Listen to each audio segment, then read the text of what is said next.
You're watching CarTell.tv and I'm Simone. Now, if you haven't yet, stop right now and subscribe to the channel. Subcompact SUVs are all the rage, and with our unavoidable transition away from internal combustion engines towards all-electric vehicles, having a subcompact that can be driven either as a pure electric or a hybrid is a great stepping stone. Today, I check out the 2023 Mitsubishi Eclipse Cross plug-in hybrid, and I have it in its top Exceed trim. It offers a usable amount of all-electric range, but also has the optional support of an internal combustion engine, just to help quell that range anxiety. Let me tell you more about it. The Eclipse Cross is a subcompact SUV, but despite its smaller size, there are still many design elements here that help it to really stand out and look individual. Up front, there's a combination of sleek LED headlights and a rounded muscular grille that hints at the design style of the Outlander. The front hosts a lot of different design elements, but Mitsubishi have done it in a way that all ties in together nicely, and are a nod to the capable and advanced technical aspects of the Eclipse Cross PHEV. We also have the add-on here of the black alloy nudge bar. Tough. Side on, there are sculpted lines, striking black 18-inch alloy wheels, and some PHEV badges, or as they say in other parts of the world, PHEV.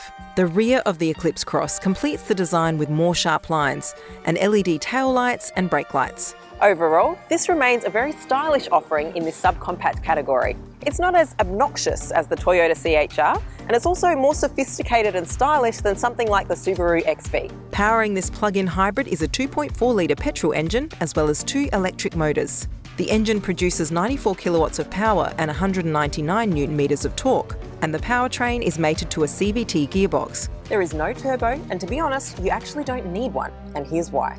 The 2 electric motors, one on each axle, produce up to 60 kilowatts and 137 newton-meters of torque for the front wheels, and 70 kilowatts and 195 newton-meters of torque for the rear. Combine this with instantly available torque from electric motors, and the Eclipse Cross, while no race car, is definitely no slouch. Official fuel consumption is 1.9 litres per 100 kilometres, and fuel tank capacity is 45 litres, meaning you could almost reach Perth on 1 tank of fuel if you set off from Adelaide. Don't try it though. In reality, fuel consumption in plug-in hybrids will greatly depend on how much you can cover in EV mode alone, what your daily route is, and how heavy your foot is. This last one is a cliche, but it also plays a far bigger role in hybrids because it actually makes the engine kick in even when you could only drive on EV power. Drive it sensibly around town and your average could be pretty close to the advertised average. Speaking of which, this car has a very awesome feature I have to mention. If you're in EV mode, it won't engage the engine every time you want to go up a hill or overtake, so you can actually drive in EV mode for as long as you have the charge. Now, in most other PHEVs, in these situations, the engine will kick in often despite EV mode. The battery has the capacity of 13.8 kilowatt hours, which gives you up to 54 kilometres of EV-only range. Good enough for most daily drives, because as we've mentioned before, on average, we Aussies only commute 36 kilometres a day. Lastly, another great feature is that the engine can power the battery pack. When it comes to charging the Eclipse Cross plug-in hybrid, there are a few ways to go about it. You can charge using your regular 240-volt power outlet, just with the supplied 3-pin to Type 2 cable in approximately 6 hours. This is really a good enough option, and it means you don't have to worry about having a separate charger installed. You can get faster charge times with installed charging systems, and using a public charging system can get you up to 80% charge in around 25 minutes. Another convenient feature is the fact that you have 2 charging inputs, both a Type 2 and a CHAdeMO, allowing for access to more charging stations. The last thing I want to mention is that we also have vehicle-to-load capability, also referred to as V2L. This means that using the 3-pin 240-volt power outlet, you can power appliances or equipment with a maximum total output of 1500 watts. This is an excellent feature that isn't often available in many more expensive EVs, let alone plug-in hybrids. It also really opens up the realm of what your vehicle can be used for. It becomes so much more than just a daily driver. Speaking of daily driver, what's it like to drive? You can definitely feel the difference that having 2 motors makes. It's a much more engaged drive compared with what many single-motor PHEVs or even full EVs can feel like. It has a good amount of pickup even when driving in pure EV mode, making it perfect for city driving and cruising on expressways. It takes over 8 seconds to reach 100, so it's no sports car, it's a city crossover, and as that, it's very good. Electric motors really help with the pickup, especially at city speeds.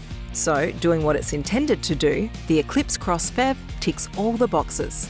I'm also pleasantly surprised by how spot on the suspension setup is.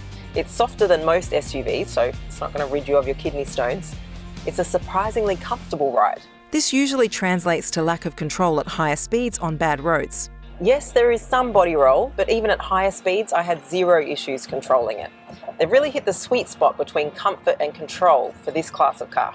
Nicely done. Mitsubishi have used what they are calling their super all-wheel control system. It's a pretty advanced system that integrates with some of the safety tech and then combines with the low centre of gravity thanks to that battery that's mounted underneath. To give you a much more assured and capable drive in all kinds of conditions. And this isn't something that you typically see in this category of cars. Being all-wheel drive, it's pretty sure-footed. Many of these cars that are advertised as all-wheel drive are heavily front-wheel drive biased. But this thing actually feels like a proper all-wheel drive car, especially with the electric motors engaged. There's that understeer if you push it harder than you should, but there's also that feeling of being glued to the road if you stay within its physical limits and make the best of the all-wheel drive grip. Switching between pure EV and hybrid mode is seamless here, much like we experienced on the Mitsubishi Outlander. There's also regenerative braking, which allows you to charge the car while slowing the vehicle. Now you can control the strength of the regen braking with these paddle shifters. Steering is light and responsive, and manoeuvrability in this smaller body is good for getting in and out of parking spaces and tight U-turns. The drive is true to what, in my opinion, a real electric hybrid should be. It gives a complete EV experience while having the reassurance of the internal combustion engine there in the background for those who feel they need it. So what's it like on the inside? Well, it actually looks pretty modern for this class. Central console reminds me a bit of some pretty successful solutions from about a decade ago, but that's just the theme.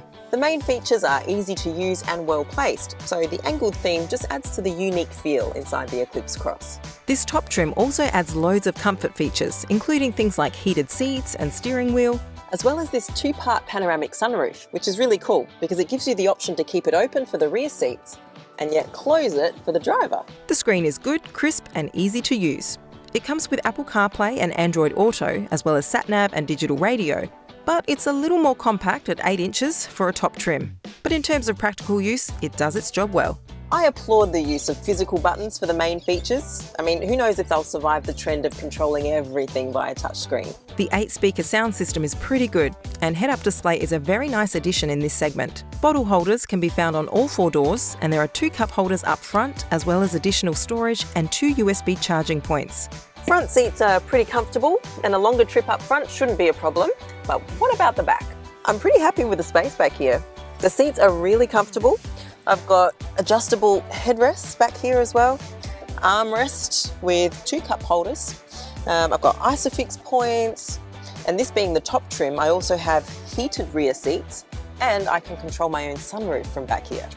The boot has almost 360 litres of space with all the seats in use, and up to 626 litres if you fold the rear seats. Charging equipment is elegantly stored under the boot floor or in the provided bag above it. There's no spare wheel, but you do get a tyre repair kit. There's plenty of active safety features like blind spot warning, lane departure warning and rear cross traffic alert, just to name a few. There's also some great driver assistance safety features like adaptive cruise control and an electric park brake. Drive-away pricing for the Eclipse Cross PHEV starts at just over $51,000 for the entry-level trim and works its way up to $60,910 for this top Exceed trim. All Mitsubishis now come with a whopping 200,000 kilometre or 10-year warranty and capped price servicing for the same amount of time, with 4 years roadside assistance. If you want a city crossover with modern functionality, a solid proven hybrid system that you can actually use the way you want to, unlike in some other hybrid cars, then the Eclipse Cross PHEV is one of the better options out there. Thanks for watching CarTell.tv. Now, what did you think of the Eclipse Cross plug-in hybrid? You know, at a time when Australia's EV infrastructure is still playing catch-up, does a car like this help to overcome some of those hesitancies about going fully electric? Let us know in the comments below, and you'll see me in my next review.